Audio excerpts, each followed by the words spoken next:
So as you can hopefully see, I've been having more of a rethink about the wiring behind the dashboard. And there has actually been quite a bit of rationalisation. Unfortunately, I've had to take the binding tape off because just moving little individual wires around was very hard, especially as that tape is actually sticky, unlike some tapes which are non-adhesive. But anyway, yeah, quite a lot of rationalisation has happened, especially regarding the earth connections, which were multiple earths going into one point, I think, just here. And that's my phone ringing, but I'm going to ignore it. So yeah, a bit of simplification, and hopefully this will all come together better. And this is the next bit to focus on, obviously. Yes, so in fact we have altered the earthing strategy. Rather than everything earthing to one point, which was just over there, which obviously resulted in lots of wires crossing the dashboard, which didn't really need to be there. We've got earthing points there, obviously. Also an earthing point behind the steering column. There is, you probably can't see it, but there's an earthing point in here and a similar one. Maybe you can see that one a bit better here. So M6 and M8. So that's reduced the bulk of the wiring. Here's is quite a lot thinner than it was a little while ago. So yeah, so a bit of simplification, and that's resulted in, well, we're now at a point where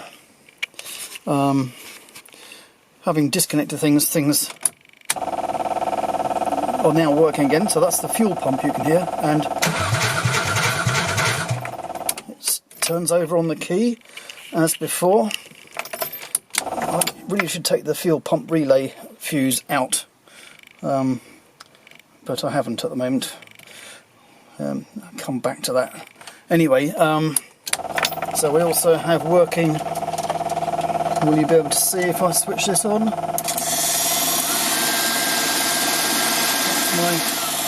3-speed fan operating on this little rotary switch, which is nice.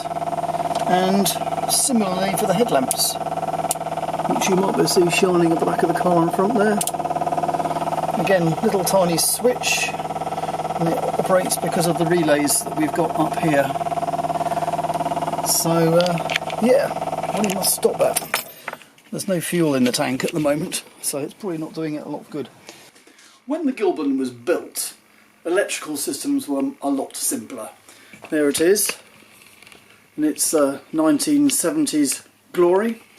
But I'm seeking to improve on the electrical sophistication, let's say, of the car, and you may have seen some of that already. But one of the main things that is occupying my attention at the moment is how to have more fuses, because originally I think the whole car only had four fuses for the whole thing, and quite a lot of things were not fused at all, partly as a result of that. So I've been using these fuse boxes, and I can demonstrate. I've got another one over here. So there's 10 ways on each of those.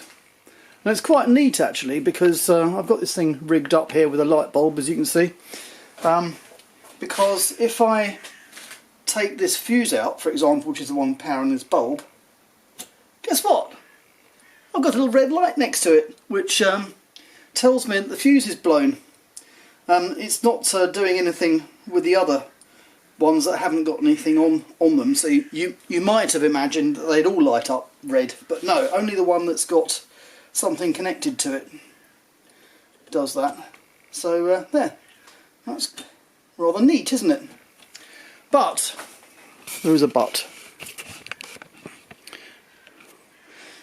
But 10 fuses isn't enough.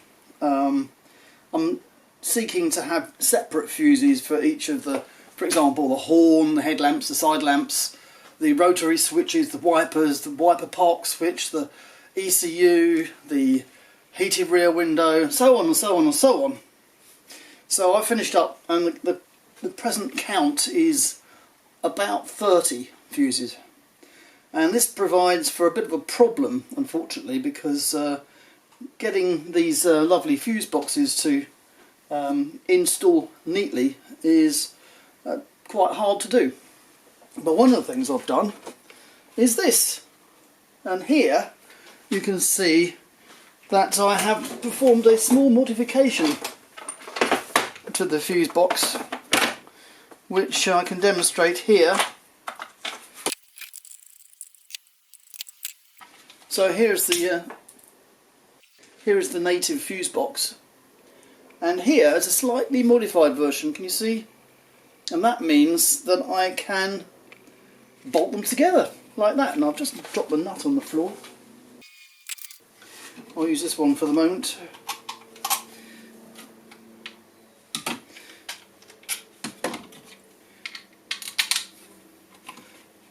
So that now, this is the main input. So this one of the shortcomings, I would say, of this design is that the main input feed to the fuse box is exposed, which is really a bit odd. So yeah, your main input itself, that may well be coming direct from the battery, is not fused. It's not it's not fused. So there we go.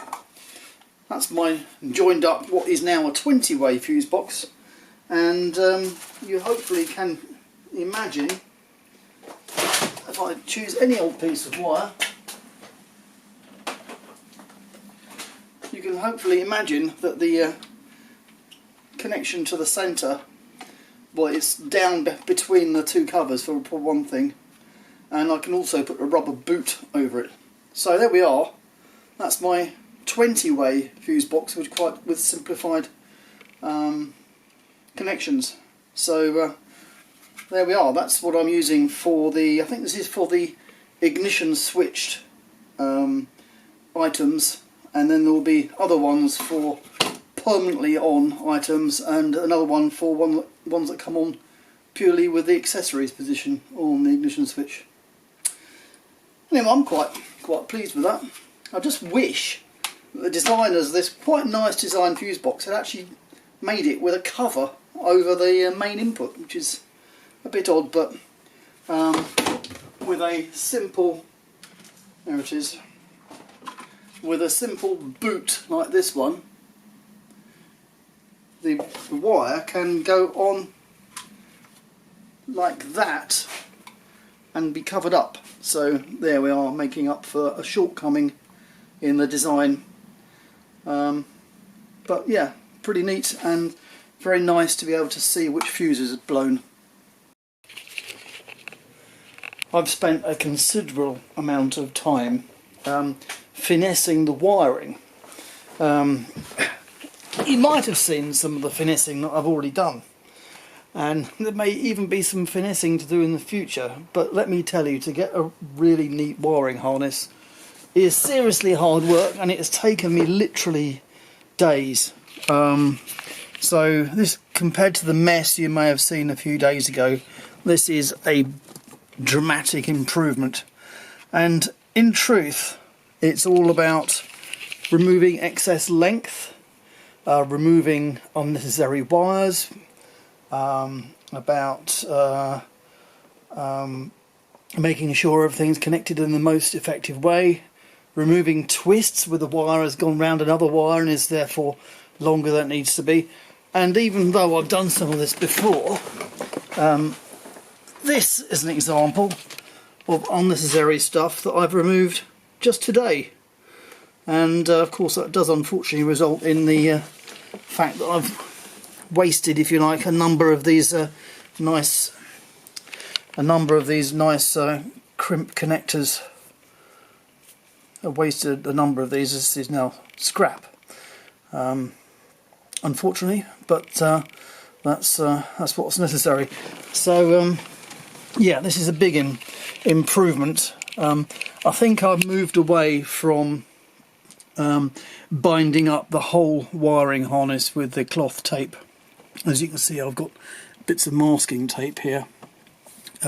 That will be replaced with cloth tape when I'm totally convinced it's in the final position, but probably I will not bind the whole thing up in tape, because this, as I may have mentioned, this part of the wiring in the car is probably the most complicated. Immediately behind the dash is probably the most complicated part of it, certainly any car I've worked on, even arguably more complicated, or as complicated perhaps, as the engine harness wiring, because all the switching coming on here, all the fuses, we've got 30 odd fuses where there used to be 4.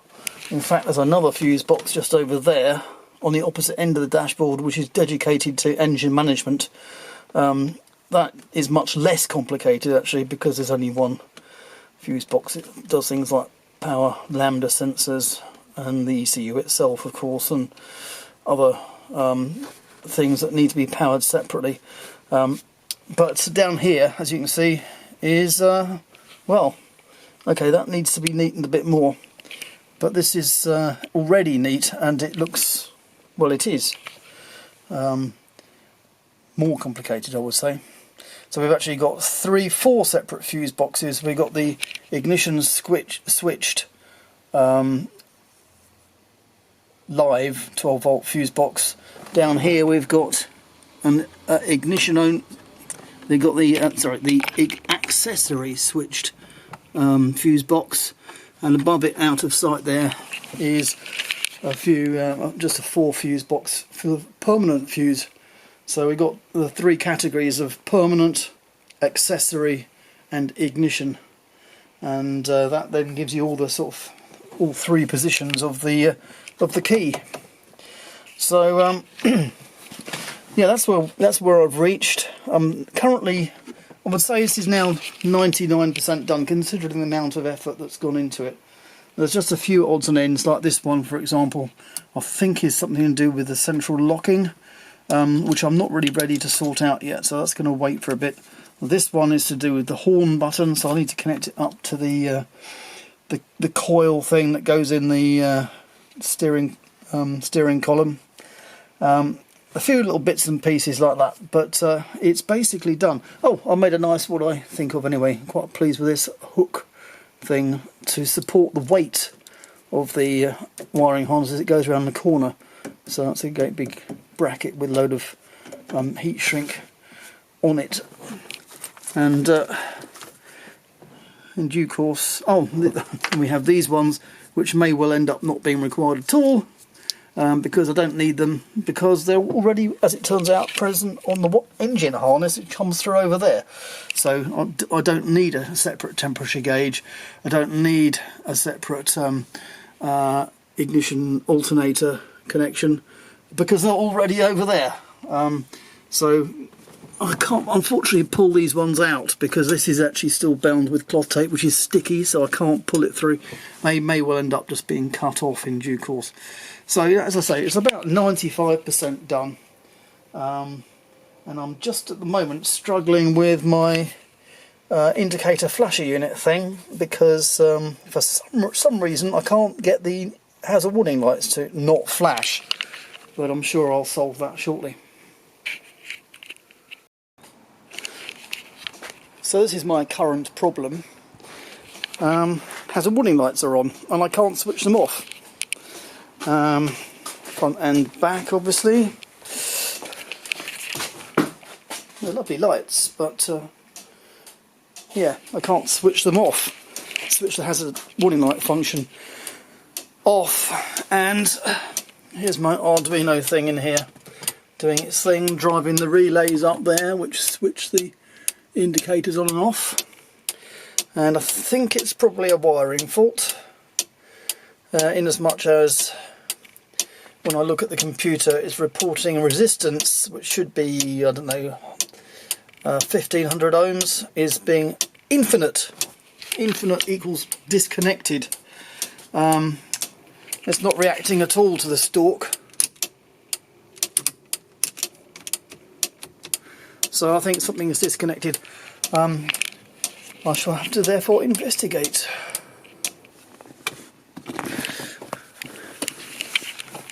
Right, so I have prized off the Arduino Nano itself.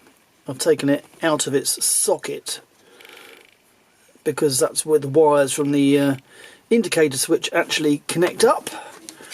And what do we have? If you can see that, not just one but two broken wires. So yeah, okay. I shall have to do some surgery to put that back on again. And here I hope you can see the reporting of the resistance values, 4 of them, showing 2 in each segment, showing infinite. And it was that led me directly to the thought that there's some wires disconnected here. So that's what I'm sorting out. And sure enough, now we have just one indicator working.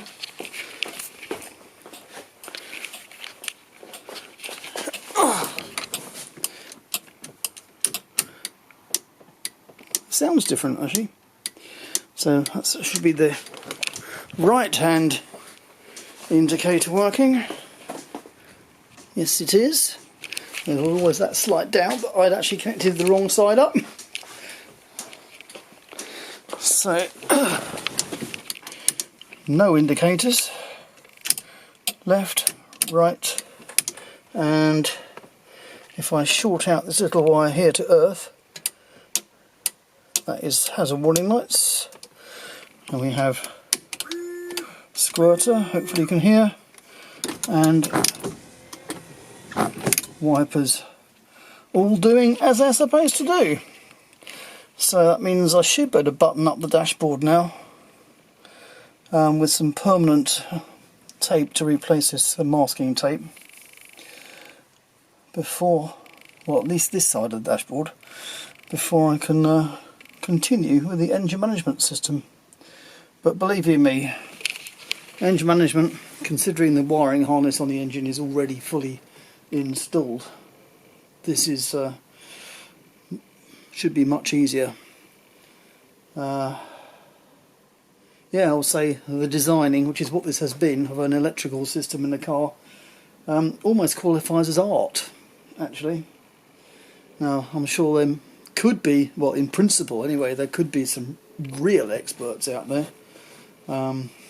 But as a home wirer, if that's the word, I'm fairly pleased with this.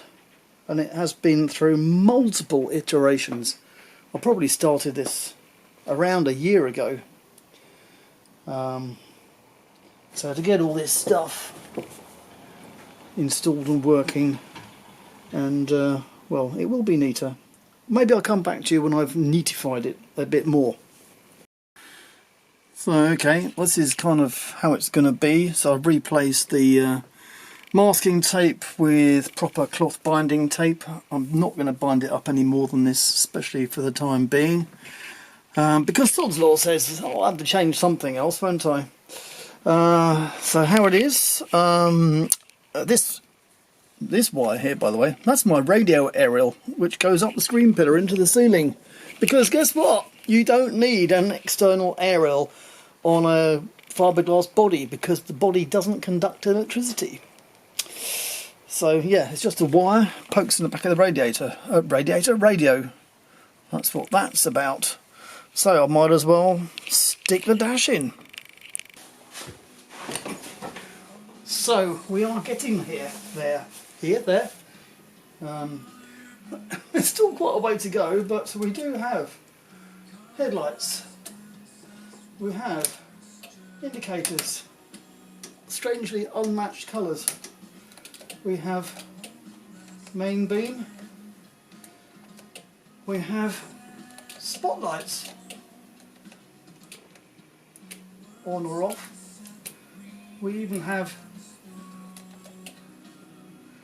what do we have? Fog lights, rear fog light, as well as front fog light.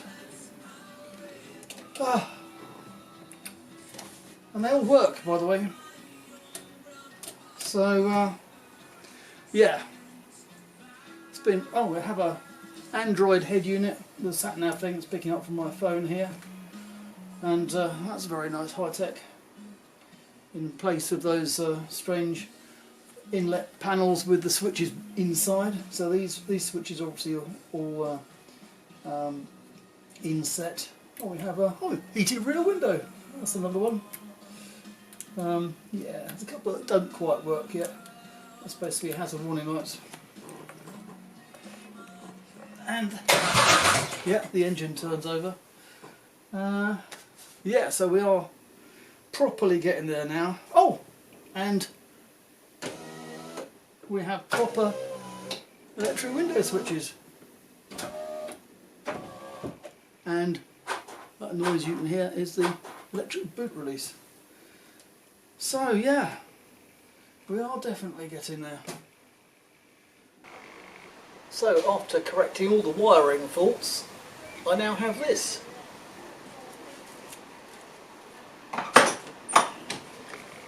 And there was a lot of wiring faults.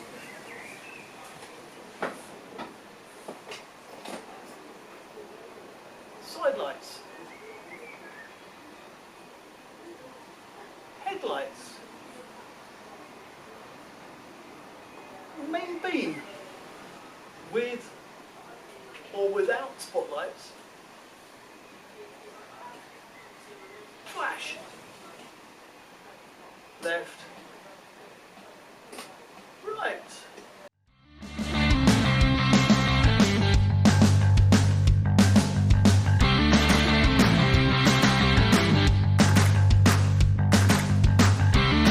If you got as far as this, thanks very much for watching.